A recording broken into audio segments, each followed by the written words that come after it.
ভাপা পিঠা আর এবং গুলি পিঠা বানাবো। তো সেই জন্য আমার কাছে নারকেল করে নিয়েছি ঝুড়ির মধ্যে। তো এই নারকেলটা এখন আমি গুলার মধ্যে দিয়ে দিব। তো সবগুলো নারকেল এই যে দেখতে পাচ্ছ ছিটিয়ে ছিটিয়ে দিয়ে দিব। ছিটিয়ে তারপর কিন্তু গরম পানি দিয়ে কিন্তু নারকেলটাকে আর চালের গুঁড়াটাকে একদম করে নেব, গুলে নিব। তো আমি খামিটা তৈরি করার জন্য এই জায়গায় দেখতে পাচ্ছ চালের উপরে মানে নারকেলটা দিয়ে দিচ্ছি। এখন কিন্তু দিয়ে দিব পরিমাণ মতো লবণ। এই দেখো পরিমাণ মতো আমি এই জায়গায় লবণ দিয়ে দিচ্ছি, তোমরা যে যেরকম খাও ওরকম দিতে পারো। তো আমি কিন্তু আমার পরিমাণ মতো এই জায়গায় লবণ দিয়ে দিয়েছি। এখন কিন্তু এটাকে লবণ আর নারকেলটা একসাথে মিক্সড করে নেব গুলাটাকে। তো গুলাটা গুলার জন্য নারকেল লবণ সব একসাথে মিক্সড করে তারপরে কিন্তু দিয়ে দিব গরম পানি। আর এই গুঁড়াটা কিন্তু আমি নিজের হাতেই মানে গুঁড়া করে নিছি গালসিয়ার দিয়ে।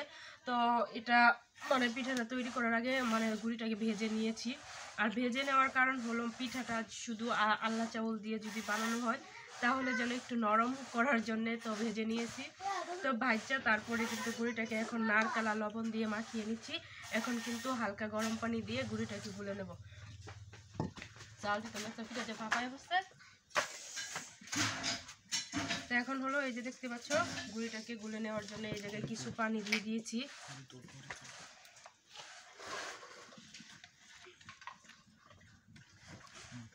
তো গুলাটা গুলার জন্য কিছু পানি দিয়ে দিলাম এই জায়গায়।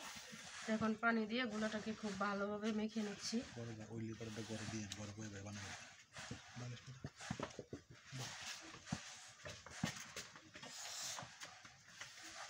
এখানে বইয়ে বানায় দিয়ে যাবে। তো দেখতে পাচ্ছ গুলাটাকে আমি খুব ভালোভাবে মেখে নিচ্ছি অল্প পানি দিয়ে, কারণ এটার মধ্যে পানি একটু কম লাগবে। কম লাগার কারণ হলো যেহেতু নিজের হাতের গুঁড়ি আর বাজারের গুঁড়ি দিয়ে পিঠা অনেক খাইছি, খাইলেও কিন্তু ওই গুঁড়ির পিঠাটা কিন্তু ভালো লাগে না। তো টেস্ট আসার জন্য আমি কিন্তু আজকে বাড়িতেই মানে গুঁড়িটা করে নিছি। তো এখন হলো আবার একটু পানি দিয়ে দিলাম, অল্প অল্প করে পানি দিয়ে দিয়ে মাখাচ্ছি। তো অল্প অল্প পানি দিয়ে মাখালে মানে গুঁড়ির পানিটা কীরকম লাগে সেটা বোঝা যায়। আর বেশি করে ধপাত করে একদম পানি দিয়ে দিলে তারপর কিন্তু নরম হয়ে যায় কিংবা হয়ে যায়। সেই ক্ষেত্রে শক্ত হলে নরম করার ব্যবস্থা আছে, আর নরম করলে কিন্তু শক্ত করার ব্যবস্থা নেই, কারণ গুঁড়ি দিলে পরে কিন্তু আর ভালো লাগে না। তো সেই ক্ষেত্রে মনে করো যে আমার খামিটা প্রায় অলরেডি তৈরি হয়ে গেছে।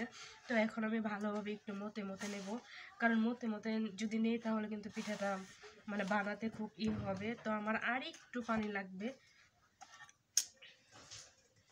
তো এই দেখো আর অল্প পরিমাণে মানে পানি দিয়ে দিচ্ছি। তো এখন আবার একটু মতে তারপরে দেখবো যে আমার পানি আরো লাগবে কিনা। যদি লাগে তাহলে দিব, আর যদি না লাগে তাহলে কিন্তু দিব না।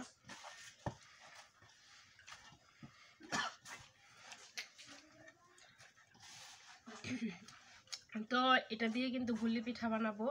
আর গুলি পিঠা বানানোর জন্য এই জায়গায় আমি দিয়ে দিচ্ছি চালের গুঁড়া, তারপরে দিয়েছি নারকেল, তারপরে দিয়েছি লবণ। তো এইসব দিয়ে কিন্তু হালকা গরম পানি দিয়ে আমি কিন্তু গোলাটাকে গুলে নিয়েছি। তো তোমরা চাইলে ঠান্ডা পানি দিয়েও গুলতে পারো, যে গরম পানি ব্যবহার করতে না চাও। তো আমি এই জায়গায় হালকা গরম পানি ব্যবহার করেছি। আর গুঁড়িটাকে ভেজে নিয়েছি পিঠাটাই একটু নরম হওয়ার জন্য, কারণ আল্লা চাউলের পিঠা শীতের পিঠা তো এমনিতে একটু শক্ত শক্ত হয়। সেই ক্ষেত্রে আমি একটু নরম করার জন্য গুঁড়িটাকে ভেজে তারপর সবগুলো উপকরণ একসাথে দিয়ে কিন্তু ভালোভাবে মিশিয়ে নিয়েছি। তো ভালোভাবে মেশানোর পর এখন কিন্তু দেখো একটা ড্রো হয়ে গেছে। তো আর অল্প একটু পানি উপরে ছিটিয়ে তারপর আমার হাতটা ধুয়ে পিঠা বানানো শুরু করব। এই দেখো এখন কিন্তু গরম পানি দিয়ে আমার হাতটা ধুয়ে নিচ্ছি।